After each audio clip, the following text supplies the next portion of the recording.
E mentre eravamo in pubblicità, i bambini sono appropinquati, hanno preso qualche biscottino. Portane un po' anche di qua, dai, facciamo anche la parte destra dello studio, vai, velocissimo. Così sfamiamo tutti quanti, anche in alto, benissimo. Don Albino diceva, un rapporto pessimo col sesso, ma siamo noi italiani, no? Con la sessualità. Ma è il rapporto che abbiamo con il sesso, questo è il problema di fondo. Di fondo. Perché anche quando parliamo di natura, per esempio, che cos'è naturale per noi? Che cos'è naturale in altre parti del mondo? Che cos'è la natura senza la cultura? Non esiste oggi una natura senza la cultura, cioè l'habitat, la mentalità, tutto il bagaglio che ci è arrivato da chi è venuto prima di noi. E in questo vedo la grande difficoltà per la Chiesa, per esempio, dare un'indicazione e una definizione unica dentro la quale sono dentro le culture più diverse, con le realtà più diverse. Ci sono alcune parti del mondo in cui questo tipo di dibattito scandalizzerebbe. E quindi io mi rendo conto anche dell'altra parte delle difficoltà. In senso positivo o negativo? Come?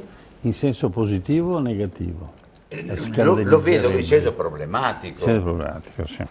Ma è normale questo, ma i passaggi culturali che ci sono stati in questi anni, ma lo dico perché la maggioranza di noi viene da una concezione negativa dell'omosessualità, di tutto il resto, quello che fa parte delle scelte diverse, della diversità. E abbiamo avuto tutti una cultura negativa a riguardo.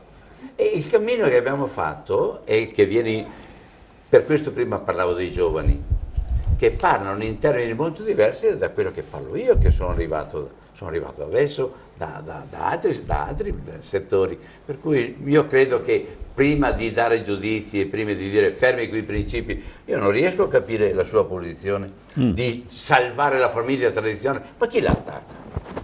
Il fatto che non si faccia fermi, no, buoni, no, non battiamo le mani, non serve battere le mani, non si tratta di attaccare la famiglia tradizionale.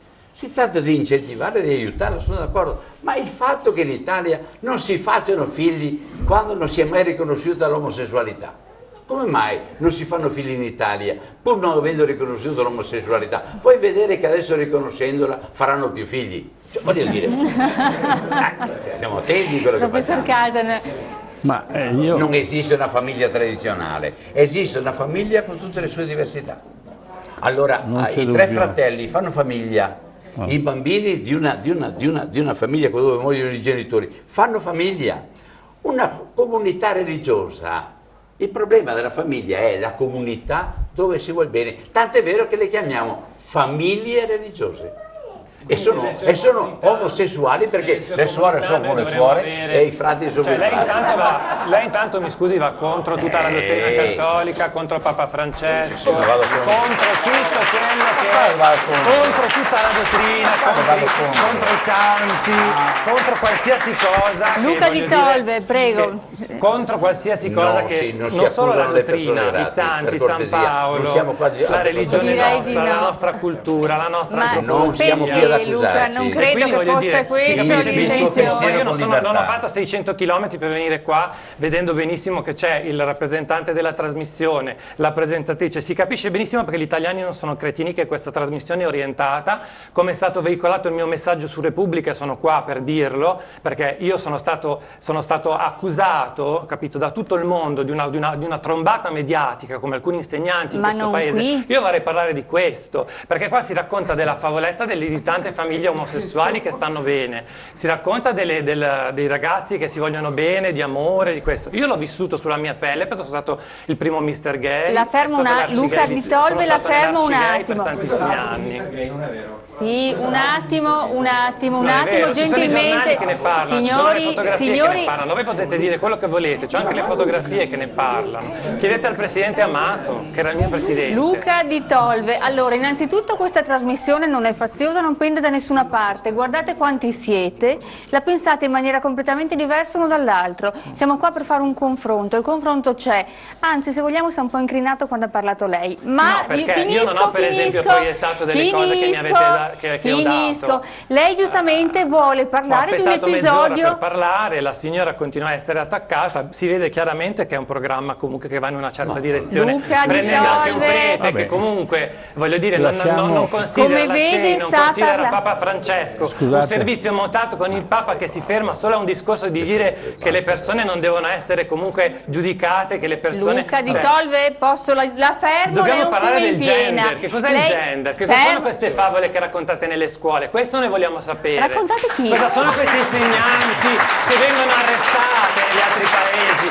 I preti che vengono Luca! arrestati se citano San Paolo. Questa è la gravità del sistema democratico, voi lo chiamate? Luca, o come me che io Luca devo Di essere Tolve, la assalito prego, da un se vuole giornale restare in questa nazionale. trasmissione io sono felice le rimanga, ma rispetti tutti No, non mi i deve presenti. azzittire, lei mi deve No, dare la possibilità di, perché io sono stato, come le ho detto, linciato da un giornale. ma che non dovrebbe da essere un noi, giornale- Di Tolve, abbia pazienza. Allora, però lei mi dia è la stato, possibilità lei è di far stato capire cosa è linciato. successo, non alla fine serata. Grazie.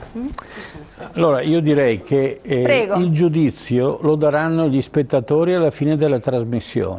È l'audience, sì. Allora, no, Non è l'audience è l'audience, un'altra è cosa, l'opinione mi delle scusi. persone. Alla fine della trasmissione ogni spettatore si sarà L'opinione non è la creato verità. una propria, mi scusi, si sarà creato una propria idea e quindi trarrà le conseguenze, le siamo alla decisioni. fantasia Quello che pura, io il invece concetto di natura non volevo esiste più. sottolineare Secondo questa ossessione di teoria. chiamare qualsiasi cosa famiglia. Questa non la capisco. Allora, una lingua è Scusi, ma lei diciamo, non è mica uno degli amministratori di questa televisione? Mi scusi Cosa vuol Di dire? Tolve. E cosa vuol dire? Che c'è un amministratore della televisione, la conduttrice che parla di una cosa, il prete che è fuori dalla chiesa e noi siamo qua, voglio cosa dire, sta in un lato dicendo? sinistro, Ma le dico, con gli vuole, applausi vuole- che si sentono vuole una solo cosa da una ancora più parte, simpatica. cioè, Vuole, non lo so scusi, io. scusi, vuole Su una cosa. Repubblica vengono a dire che io Sì. puri gay, che non è Mi scusi, assolutamente mi vero. scusi. Cioè, Vuole che continuano giunga- a mandarmi servizi vuole su servizi, ascoltare, a una onlus vuole- che pure Ma lei ha non la ascolta capacità di nessuno, Di ascoltare. Tolve, le Ma sta io sto ascoltando da rispondendo. mezz'ora. Ecco, No, le sta da Perché siete rispondendo. orientati a non parlare di quello che succede nelle nostre scuole, che questa è la gravità. Che cosa vuol dire? Vuol dire che spendono 150.000 euro per fare un progetto gender, poi parlano di discriminazioni, cioè delle favole omosessuali per dire quello che dicono loro, e i miei figli vanno a scuola, tutti i figli vanno a scuola con le tegole che cadono in testa, oppure si devono portare la carta igienica a casa, da casa, perché è quello di questo che dobbiamo parlare. Non è la priorità. Questo con tutto è, il rispetto, perché è io non uno sono dei contro le temi di persone Tolve. omosessuali, con Questo tutto è il uno rispetto, dei però non è la temi di priorità cui dello andremo Stato in questo a parlare. momento. Di Tolve. Quando il Consiglio europeo ha speso svariati miliardi Mi per il date la progetto GLBTQ. telecamera gentilmente, se chiudete il microfono. Allora, da casa, riepilogo, qui stiamo parlando di omosessualità e eterosessualità, diritti delle famiglie omosessuali ed eterosessuali. C'è stato un voto in Irlanda, c'è un'Italia che è diversa dal resto d'Europa, ma è diversa ed è sana e consapevole di esserlo. Qui stiamo parlando di queste differenze. C'è chi chiede dei diritti, c'è chi dice dando questi diritti andiamo a ledere la famiglia, la chiamiamo naturale, c'è chi in studio dice non chiamiamola più naturale, ed è il Don Albino. Ci sono opinioni diverse, io a casa gentilmente continuate a seguirci, però qui in studio chiedo che ci sia l'ascolto di tutti, non solo di Tolve. Quando lei le deve porre, finisco di parlare io per cortesia, perché sennò lei si alza ed esce in questo momento. Io è la prima volta che mi date la diretta in tutta la storia. Sono stato smontato e montato per 10 anni. Ma non da noi Di Tolve, abbia pazienza. Allora, vogliamo parlare allora, in questo momento le faccio una domanda, lei segua cortesemente il ragionamento, così riusciamo a parlare tutti quanti. Ci spiega chi è lei, che cosa fa e cosa fa la sua associazione. Grazie. Intanto io ho un'associazione di disagi affettivi, che è una ONLUS, quindi è riconosciuta a livello di ONLUS appunto, e non cura assolutamente gli omosessuali. È nato perché io sono stato omosessuale per tantissimi anni e poi per libertà di scelta, per il mio vissuto, ho cercato diversamente perché non ero più felice nel contesto in cui mi trovavo. Quindi per libera scelta io ho deciso di affrontare un altro cammino. Come l'ha affrontato, come si è avvicinato a questo diverso cammino? Sono stato in America ho avuto la possibilità di conoscere questo professore emerito, cosa che in Italia non viene mai detto, che si chiama professor Joseph Nicolosi, che è uno psicologo affermato nell'APA, l'Associazione Psicologica Americana, No, non è e vero. l'AMA. No, è verissimo, falso. è verissimo. È assolutamente Scusi, voi falso. non potete dire delle cose che sono Adesso lo facciamo che sono intervenire. vere, a meno che non ci sia qua il signor Nicolosi. E comunque la gente non è ignorante quando andrà a vedere. Nicolosi è ancora dentro l'APA, che è la stato comunità censurato scientifica. dall'APA. È stato Ma quando radiato. mai? Possiamo, Stato professore, censurato. spiegare Rarissimo cos'è caso. l'APA? Quando mai? Rarissimo caso Quando mai mai? successo è stato censurato perché le terapie riparative di Joseph Nicolosi, prima documentate da Spitzer, sono state tutte falsificate. Allora, Spitzer ovvero i follow-up degli studi hanno mostrato che gli omosessuali egodistonici... Professor Camperio, cortesemente un secondo, se dà delle informazioni false purtroppo... Sì, ma io vorrei che tutti capissero di cosa stiamo parlando. Un altro famoso genetista pro-gender che conosciamo tutti, cioè io non lo so cosa fare. Scusi, ma... Gay. Che viene a raccontare dei allora, dati ha parlato, si fermi, perché lei è qua scusi. perché a casa si capisca il suo pensiero. Se lo capisce da solo e a casa non capiscono niente, non serve. Allora, spieghi cos'è l'APA, cos'è l'APA gentilmente, se no lo chiediamo a qualcun altro. Cos'è l'APA? È l'Associazione Psicologica Americana e anche Psichiatrica Americana. È uno degli enti scientifici più importanti del mondo, e con i suoi limiti perché è anche molto Questa ricerca di Nicolosi a cosa ha portato?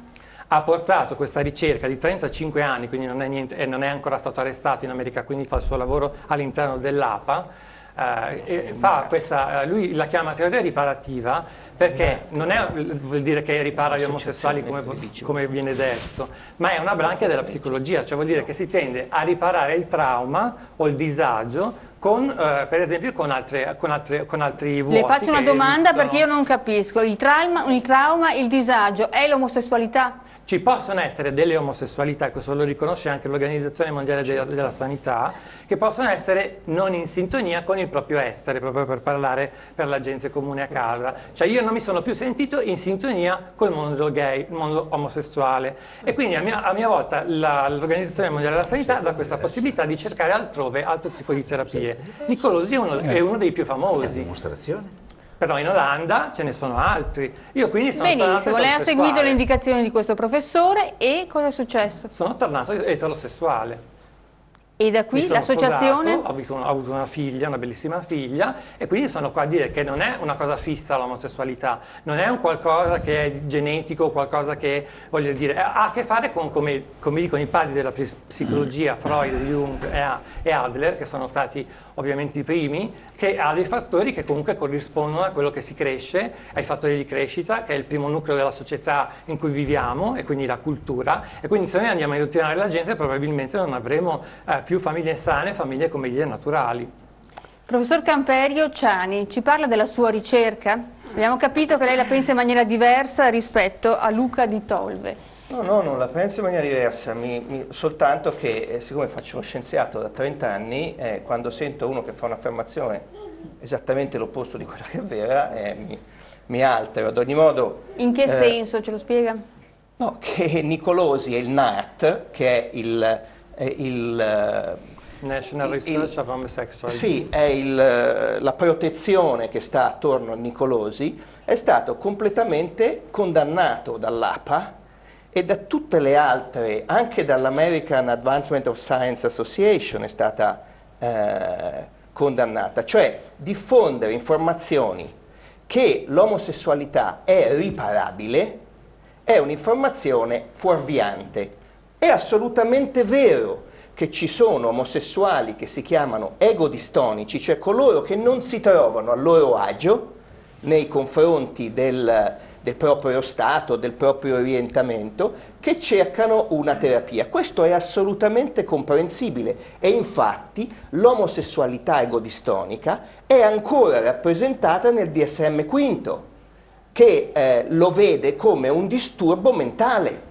Non l'omosessualità, è la difficoltà di ritrovarsi. Delle cose come al solito false, come i suoi studi, perché sono stati sbugiardati da tutti gli scienziati più importanti del mondo. La gente può andare comunque in internet a vedere. Di Tolve, lei replichi quello che pensa nel rispetto delle persone presenti. Io mi prendo la responsabilità di quello che dico. Ci sono degli studi di scienziati e medici che sbugiardano le cose che dice, sono delle cose rozze fatte per proprio delle comunità GLBTQ di cui ho rappresentato e di cui ho visto, che dichiarano questo, ma non c'è assolutamente oggi per la scienza, come dire, cosiddetta scienza, una prova che ci sia il gene omosessuale. Mi scusi, ma è veramente difficile poter parlare con persone così poco abituate a capire le cose, ma soltanto a esprimere il proprio umore, sia etero che gay, umore. Ad ogni modo... Vogliamo spiegarlo a chi è a casa e sicuramente sì, ancora non ha capito. Non so perché mi identifichi come... Io sono un biologo del comportamento, mi occupo sia di etologia, ho studiato le scimmie per tanti anni, e poi mi occupo delle basi biologiche del comportamento, studio la genetica del comportamento. Gli omosessuali ho cominciato a studiarli per caso, perché francamente studiavo anche le popolazioni. È gay? No, non sono gay. Basta. Ho 4 figli. Per chiedere. Ho cominciato a studiare il caso dell'omosessualità, prima studiavo gli abitanti che vivono nelle piccole isole, perché anche l'isolamento è un aspetto interessante da un punto di vista della genetica. Qual è la domanda scientifica a cui mi interessava rispondere? Il fatto è che c'era un dibattito fino agli anni 90 in cui si diceva l'omosessualità ha una base biologica, è genetica oppure è appresa? Ovviamente dalla parte dell'apprendimento c'erano tutte quelle posizioni che potevano dire l'omosessualità è un vizio, l'omosessualità si impara, di omosessualità si viene contagiati. Dall'altra parte le posizioni erano se invece c'è un fattore genetico o dei fattori genetici, perché non esiste un gene gay, il signore qua ha letto male qualsiasi cosa dal 1992 a oggi, ma se ci sono dei fattori genetici allora la cosa cambia e ha delle implicazioni, perché se uno è geneticamente in un modo, come è geneticamente biondo o è geneticamente africano, non può essere discriminato. Okay? Ma le implicazioni a me non interessavano, mi interessava il problema scientifico, perché se ci sono dei fattori genetici che promuovono l'omosessualità, come si fanno a diffondere nella popolazione, visto che i gay si riproducono anch'essi, ma si producono in proporzione molto minore. Molto meno, e Francisco Ayala, che è un grande genetista, ci ha spiegato, ripetuto dopo Darwin, che basta riprodursi un pochino meno degli altri che si sparisce. Il fatto è questo è anche il grande bene, che le malattie genetiche che uccidono, le malattie soprattutto quelle terribili che uccidono i bambini, sono rare proprio perché i bambini non si riproducono. Certo. Muoiono prima, Chiaro. purtroppo però non consentono la diffusione. Mentre invece questo creava un dilemma, perché dice questa è una malattia rara, chi credeva fosse una malattia, perché i gay ci sono sempre stati, c'erano ai tempi di Roma, c'erano ai tempi dell'antica Grecia, sono citati nella Bibbia. Ok, quindi non è qualcosa che è emerso recentemente, è qualcosa che è costante, non c'è nessuna popolazione in cui sono tutti gay, non c'è nessuna popolazione dove non c'è neanche un gay. L'Albania credeva di essere quella fino a che ha scoperto un ballerino gay, l'ha radiato dalla sua cittadinanza, ma sono... Quindi la domanda era come fanno questi fattori genetici, se ci sono, a mantenersi? Uno potrebbe dire non ci sono. Di fatto noi, facendo studi adesso su migliaia di soggetti, ma non soltanto sui soggetti gay e i soggetti etero, ma tutti i loro familiari... Quante persone quindi avete analizzato? Adesso... Sulle lesbiche stiamo lavorando su 20.000 persone, sui gay l'insieme di tutti gli studi metteremo insieme 50.000 soggetti familiari di gay e di etero che sono stati comparati. E quello che è emerso, senza andare a fare analisi genetiche di sangue, è emerso che nei gay maschi i familiari di linea materna e le femmine di linea materna sono più feconde, mentre le femmine di linea paterna sono esattamente come tutte le altre. Confrontate fra popolazioni di gay e popolazioni di etero, raccolti esattamente nello stesso modo, negli stessi paesi, nella stessa latitudine, nella stessa cultura. Si vede questo eccesso di fecondità. Quello che abbiamo scoperto inizialmente, quindi, è che questi fattori genetici hanno una duplice funzione. Da un lato influenzano l'orientamento influenzano, non determinano, l'orientamento omosessuale nei maschi, ma quando sono nelle femmine hanno un'azione diversa, ne promuovono la fecondità. Quindi le madri, le zie, le nonne dei gay hanno fatto sistematicamente più figli. Per contrasto, modelli matematici, li abbiamo dimostrato nel 2008, l'aumento degli omosessuali in una popolazione è un indicatore che ci sono femmine che sono più feconde. Esattamente l'opposto di quello che si crede, che l'aumento dell'omosessualità in una popolazione sia un indice di un degrado della fecondità, cioè della riduzione della fecondità. Chiaro. Quindi questi dati però sono dati di tipo biologico, non hanno a che vedere... Mi scusi, mi interessa capire cosa sta dicendo il professore, no? Dopo veniamo anche a lei. Sono prego. dei dati di tipo biologico, non hanno a che vedere con l'orientamento sessuale. Noi proprio studiamo quanti figli sono stati fatti.